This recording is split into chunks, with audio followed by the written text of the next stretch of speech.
Hey, what's up everybody? Courtney here with a short, sweet, stretchy yoga practice for you. We are going to use a strap, and if you don't have a yoga strap, totally fine. Get a tie or perhaps a long, relatively thin scarf and make your way to kneeling with me, holding onto that strap.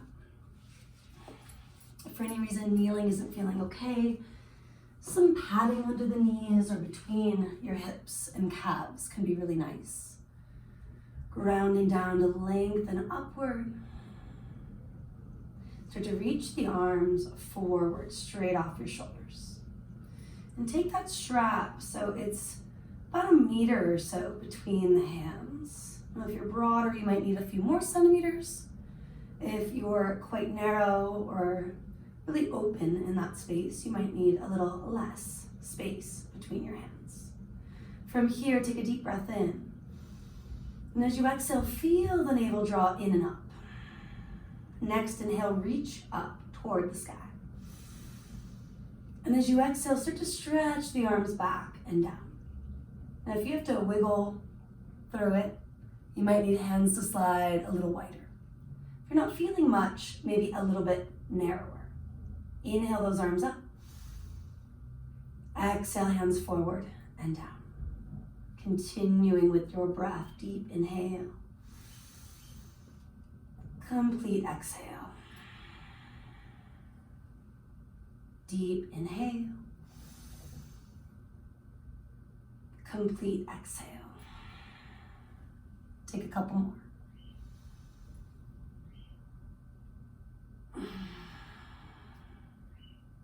Still feeling the crown reaching up. Your face, your shoulders, your tailbone gently releasing down. Again, maybe hands a little wider, a little narrower. This time when the arms reach back, pause for a moment at roughly shoulder or mid-back height. Take another inhale, and as you exhale, turn gently to the right. Passing through neutral, inhale, exhale, turn gently left. One more time each way.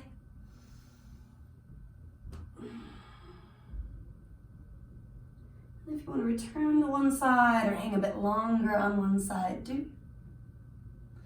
Bringing it all to neutral, take at least one more inhale. Exhale, release the arms, release the strap, take a shoulder roll. Deep breath in. Flutter the lips, let it out. Releasing the face, the jaw, the throat. Now, do make your way to your back with that strap. You can cross the legs, sit to one hip, whatever you gotta do. Maybe you need a little padding now for the head and neck, if that region's vulnerable. And make your way to the earth if you've yet to. Knees are bent, feet are flat, and noticing what props make the most sense for you and adjust accordingly. Once you've got your strap, you're going to take it around the ball of the right foot here. And for the next several inhales and exhales, you're going to move with that breath, sending the heel up on the out breath, bending the knee toward the chest on the in breath. Exhaling, reach up through the heel, still down through the hip. Inhaling, bending that knee, filling your belly or chest completely. Let's do 2 more.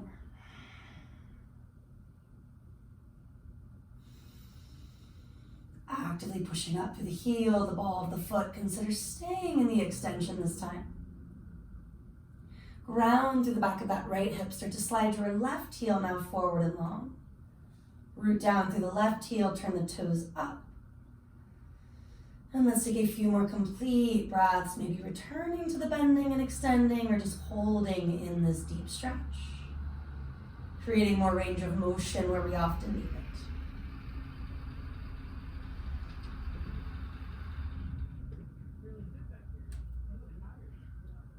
And then you'll take the strap into the right hand, press on the top of the left hip. Start to ease that right leg to your right. This sequence is referenced as the big toe pose, Supta Padangusthasana. You're going to reach left, maybe tip the head left. And no, we're doing strap to foot, but you could take your peace fingers to the big toe if you're able to sustain all that other alignment. Last moments, engaging the core, maybe hiking the right foot a little further back towards your own right shoulder. And then take the leg to neutral, switching hands, maybe circle that right wrist once or twice each way to help it release. Taking the right thumb to that right hip, send it forward and down. Now turn your right foot out, leading with the heel, and bring the foot across just a few inches. Each exhale, maybe just a few centimeters, getting into the outer calf, the outer thigh, your IT band. Return to bending and re-extending at least once or twice. Maybe walk the hand a little higher or lower on the strap to feel that release. Then your bottom knee can bend, scooching your hips a little further to the right. Let's reach all the way right and take a full twist now to your left. If you need to catch the leg, you do. Otherwise, it just hovers, not forcing the foot to the floor. Maybe tipping the head right to help counterbalance any sense of pulling to the left. Staying with it, another exhale or two. Come toward neutral, adding a little bit of stretching, a little bit of core. Even out the hips, feel that scissoring quality, inner thighs rolling a sense toward each other. Keeping the inner thighs rolling toward each other, tuck your chin and roll it up, shoulder blades lift. Now you could reach or support your head and neck as you do. Left heel maybe hovers. Another 2 to 3 breaths just being here. Softening those areas that are quick to overwork when we ask our abs and our obliques to do something, or what might feel like more than their fair share. Rolling it down, hug the right knee in. You can ditch your strap for a few breaths, rock it all out, maybe splay the knees, reevaluate your foundation if you need that pillow or you want to ditch the pillow. Strap's going to move around the ball of the left foot.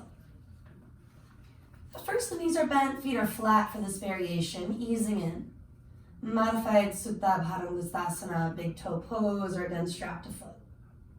Bending on your inhale and extending, lengthening as you exhale.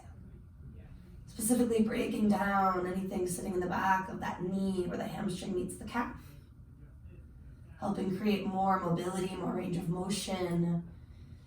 If you're somebody who's athletic, or maybe you've recently gone running, snowboarding, especially good to work reclined through this movement so that the areas that might feel like they've overdone it, the muscles can relax.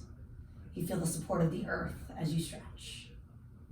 Keep reaching up through the heel, down through the hips, or just slide the right heel long if you haven't. Inner thigh rolls down, the toes reach up. And again, maybe you bend and straighten, maybe you just hold steady. Let these next few breaths be even deeper if that's possible. Shy of straining, but allowing all sides of you to expand and release. And if there is some shaking going on, note that that is normal. In some ways, it's a good thing. Waking up that part of the leg, that part of the glute. Strap to the left hand, push on the right hip, top of the thigh where it meets the body. Opening out left at any point, reaching and even looking to your right. Rounding through the back body, using your core here. And note that left hand could slide up or down the strap at any point. Soften the grip if it got a little too intense. Maybe hike the left foot back to create more stretch. If your right leg's wandering a little right, like mine has, ease it to the midline. Bringing that left leg up toward the midline. Switching hands, you can always shake or circle the left wrist at least once, twice each way. Bring that left thumb to the hip, send it forward and down. Turn your left foot out so the toes are facing left, the heel is moving right. Bring it across just a little bit. Pausing when you feel a little stretch and going further only as you're ready on the exhale. Do work the baby toe back and down. And maybe choose to open the mouth up. We are going to scooch our hips a little further left. Reaching left, keep on twisting right. Going toward your edge without forcing it. And that can include tipping the head left as the leg falls right. Could include a prop under the leg or even the arm. And especially here, allowing the heart center side of you expand. And with the exhale, let it all release.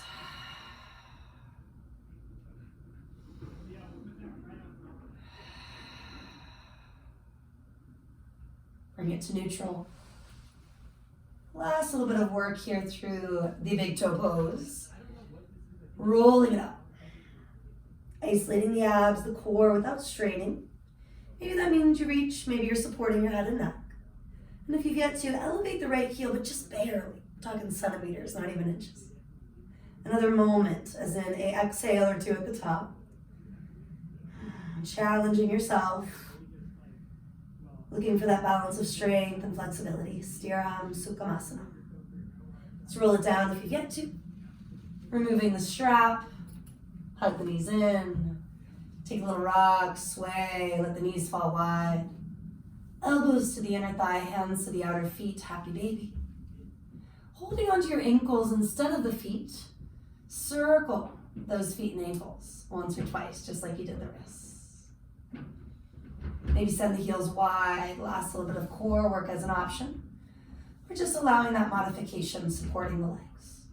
Hands could be at the heart or behind the head. Take an exhale to roll it up.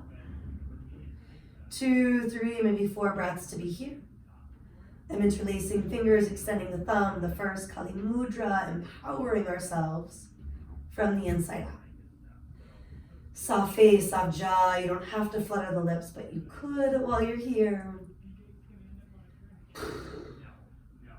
Inhale first, exhale, roll it down. You can use your hands to press the knees in, or just do it. Give those knees a squeeze. Feet to the floor. Let one hand come to your belly, one to your heart. And for a moment, just notice those shifts you've made. Letting your practice be enough for now. Or maybe continuing on with another one of my videos. Thank you so much for your support. Please do like and subscribe if you haven't. Namaste.